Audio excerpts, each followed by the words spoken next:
नमस्कार मित्रों, हिंदी सही शाला के यूट्यूब चैनल पर एक बार फिर से स्वागत है आप लोग का।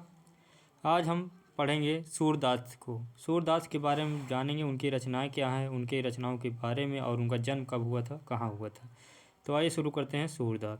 सूरदास सूरदास का जन्म 1478 ईस्वी में हुआ था और इनकी मृत्यु 1583 ईस्वी में हुआ था। तो जन्म कब हुआ था? 1478 और मृत्यु 1583 ईस्वी। निधन स्थान इनका पारसौली है और दीक्षा स्थान पारसौली है, यानी इनका निधन भी पारसौली में हुआ था और दीक्षा स्थान भी इनका पारसौली है। इनके गुरु वल्लभाचार्य जो 1509 से 10 के बीच में रहे थे, तो इनके गुरु वल्लभाचार्य जी हैं। ये अष्टछाप के कवि भी माने जाते हैं, के अंतर्गत सूरदास प्रमुख हैं।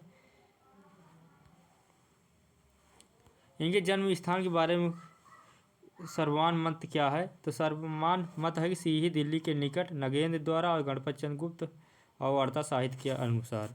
और अन्य जन्म स्थान रुकनकता उत्तर प्रदेश, आचार्य हजारी प्रसाद द्विवेदी, रामचंद्र शुक्ल और श्याम सुंदर दास। तो इनका रुकनकता उत्तर प्रदेश कौन कौन मानते हैं? आचार्य हजारी प्रसाद द्विवेदी, रामचंद्र शुक्ल और श्याम सुंदर दास। लेकिन सर्वमान क्या है? सीही में इनका जन्म हुआ था, जो नगेंद्र और गणपत चंद्र गुप्त के अनुसार। इनके अन्य नाम कौन कौन से हैं? तो सूरदास के अन्य नाम में अष्टछाप का जहाज इन्हें विट्ठल नाथ जी ने कहा था और भक्ति का समुद्र वल्लभाचार्य जी ने कहा था। विट्ठल नाथ के पुत्र वल्लभाचार्य जी हैं, तो भक्ति का समुद्र वल्लभाचार्य जी ने कहा था। और भावाधिपति शुक्ल जी ने कहा था और जीवनोत्सव का कवि शुक्ल ने कहा था। वत्सल रस का सम्राट शुक्ल जी ने कहा था। तो आचार्य रामचंद्र शुक्ल ने क्या क्या कहा था? भावाधिपति, जीवनोत्सव का कवि और वत्सल रस का सम्राट। हिंदी साहित्य का आकाश का सूर्य शुक्ल और भिखारी दास दोनों ने कहा था, यानी हिंदी साहित्य के आकाश का सूर्य।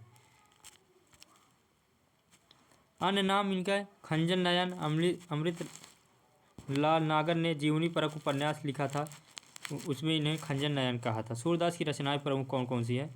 तो पंडित दीनदयाल ने इनकी 25 से अधिक रचनाएं मानी हैं, जिसमें प्रमुख कौन कौन से हैं? सूरसागर, सूर सारावली, साहित्य लहरी, सूर साठी, सूर पच्चीसी, सूर रामायण।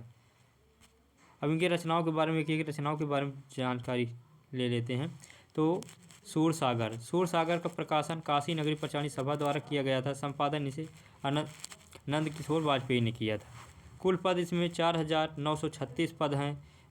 4078 से लेकर 4710 तक भ्रमर गीत है। तो भ्रमर गीत कितने कितने बीच में है?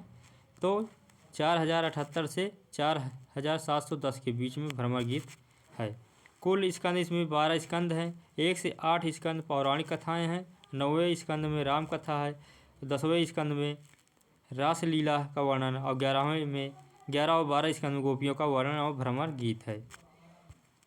तो इसमें पौराणिक कथाएं कौन कौन सी स्कंद में हैं? तो 1 से 8 स्कंद में। और 9वें स्कंद में राम कथा है। 10वें में स्कंद में रासलीला का वर्णन है और 11 से 12 स्कंद में गोपियों का वर्णन और भ्रमर गीत है। तो भ्रमर गीत किस स्कंद में है? 11 और 12 के बीच में। टोटल इसमें कितने स्कंद हैं? 12। सूर सारावली, इनकी रचना सूर सारावली, इसमें सूर सागर का सार है। कुछ पद तो सीधे ही अपना लिए गए हैं। इस रचना में सूरदास ने अपनी अवस्था 67 वर्ष बताई है। तो पूछ लिया जाता है कि सूरदास ने अपनी किस रचना में अपना जन्म अवस्था 67 वर्ष बताई है? तो सूर सारावली में। कुल पद इसमें 1107 पद हैं। विवादित रचना है। यह रचना विवादित है।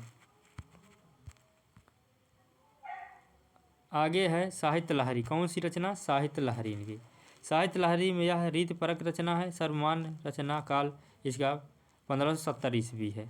1550 ईस्वी इसका शुक्ल जी मानते हैं। तो साहित्य लहरी का रचना काल क्या है? 1570 ईस्वी। इस रचना में सूरदास स्वयं को चंद्र बदाई का वंशज बताते हैं। तो किस रचना में सूरदास अपने चंद्र बदाई का वंशज बताए हैं? तो साहित्य लहरी में। इस रचना में 118 दृष्टिकूट पद हैं और नंददास को शिक्षा देने के लिए लिखी थी। तो नंददास को शिक्षा देने के लिए कौन सी रचना सूरदास ने लिखी थी? साहित्य लहरी। अब इनके बारे में कुछ आलोचकों के कथन हैं। सूरदास के बारे में आइए देखते हैं। तो सूरदास के बारे में आलोचकों के कथन, पहला है, सूरदास बालक का हृदय लेकर पैदा हुए तथा बालक का हृदय लेकर ही इस संसार का निर्वाह कर रहे हैं। आचार्य हजारी प्रसाद द्विवेदी का कथन है। यानी सूरदास बालक का हृदय लेकर पैदा हुए तथा बालक का हृदय लेकर ही इस संसार में निवाह किया। तो हजारी प्रसाद द्विवेदी का यह कथन है। अगला है, श्रृंगार और वर्षल के क्षेत्र में जहाँ तक इनकी दृष्टि पहुँचती है वहाँ तक किसी के लिए संभव नहीं है। यह आचार्य रामचंद्र शुक्ल जी का कथन है।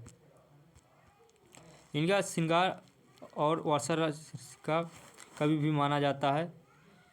आचार्य रामचंद्र शुक्ल जी का यह कथन है। और अगला है, सूरसागर अन्योक्त एवं उपालंब काव्य है। डॉक्टर नगेन ने कहा था सूरसागर के बारे में। सूरदास वर्षल रस का कोना कोना झाँक आए, आचार्य रामचंद्र शुक्ल ने कहा था। तो सूरदास वर्षल रस का कोना कोना झाँक आए किस आलोचक ने कहा था? तो आचार्य रामचंद्र शुक्ल ने कहा था। सूरदास ने